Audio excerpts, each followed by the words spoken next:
بسم الله الرحمن الرحيم، والصلاة والسلام على أشرف المرسلين. أعزائي التلاميذ، أعزائي التلميذات، مرحبا بكم ضمن سلسلة تصحيح التمارين الكتاب المدرسي المفيد في الرياضيات لمستوى الأولى إعدادي.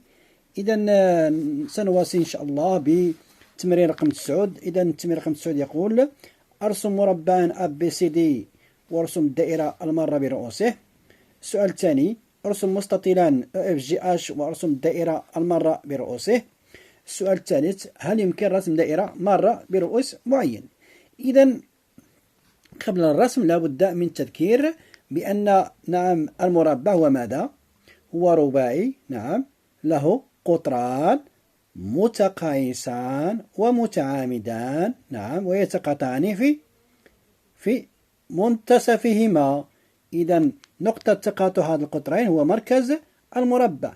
إذا هذه الدائرة سيكون مركزها هو نقطة تقاطع قطري المربع. إذا كذلك بالنسبة للسؤال الثاني، إذا كذلك المستطيل لقطريه كذلك نفس المنتصف وقطرين كذلك متقايسان.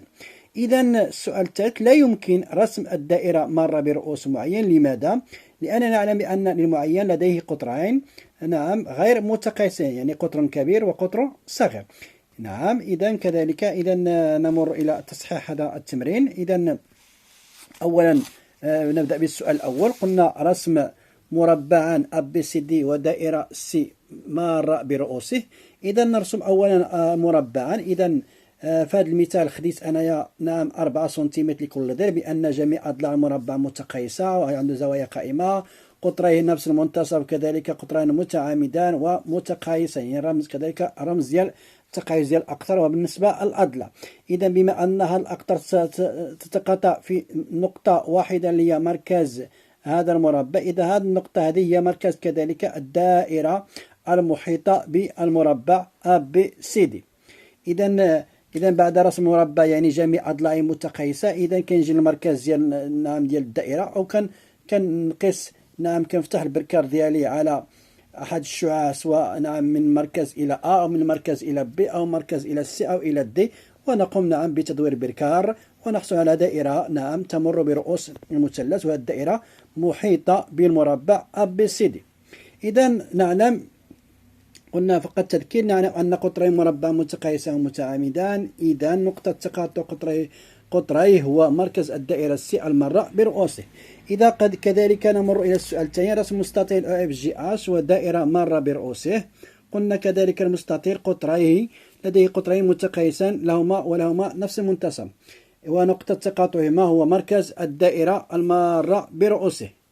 إذا قلنا كذلك نرسم مستطيل، يعني رسمنا هنايا مثلا 6 ديال السنتيمتر. مستطيل دائما طول يعني الطول أكبر من العرض، مثلا هنا 4 سنتيمتر. إذا نرسم هذا المستطيل EFGH اللي الطول ديالو مثلا خديت في هذا المثال 6 بالنسبة للطول، والعرض بالنسبة 4 سنتيمتر. إذا نرسم قطري، إذا تقاطع هذا القطري هو مركز الدائرة المحيطة بهذا المستطيل. إذا كذلك نفتح لرسم هذه الدائرة، نفتح البركار ديالنا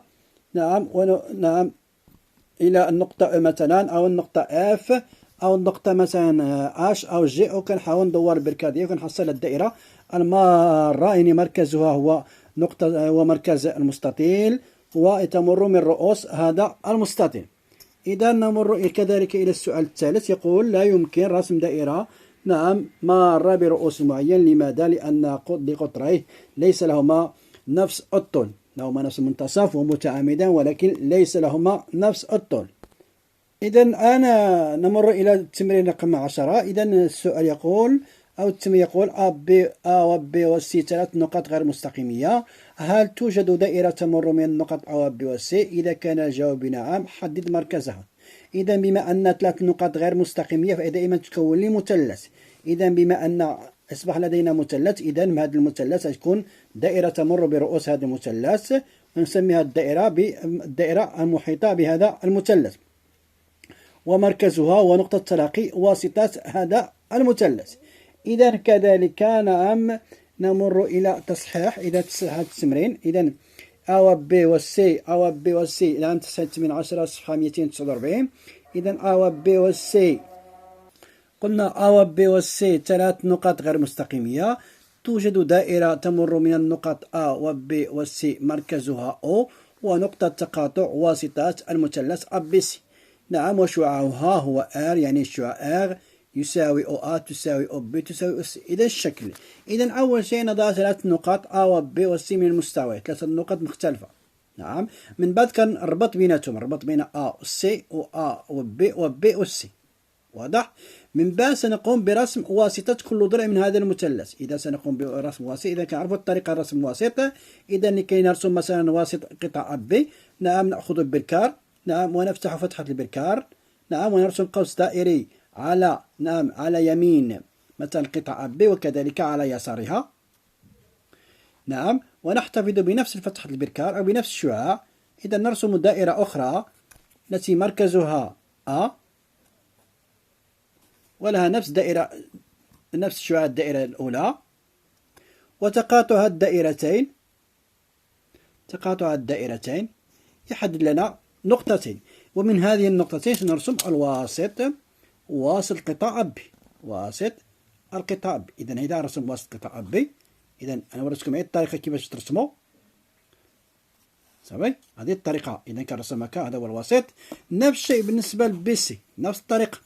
إذا كان دائما كنفتح فتحة البركار أكبر من النصف أقل من القطعة، نرسم قوس من الأعلى، يعني فوق القطعة BC قوس، وقوس تحت القطعة BC. نفس الشيء نرسم دائرة أخرى مركزها C، وبنفس الطريقة قوس من الأعلى وقوس من الأسفل، قوس من الأعلى وقوس من الأسفل.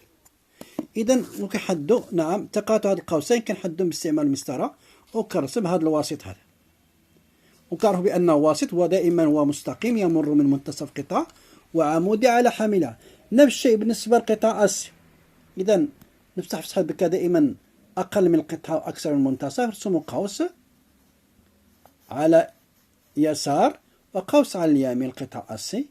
نفس الشيء كنمشي على السي كنرسم قوس على اليمين وقوس على اليسار، وكنستعمل من بعد المسطرة. نعم، وكنحاول نرسم الوسط ديالي.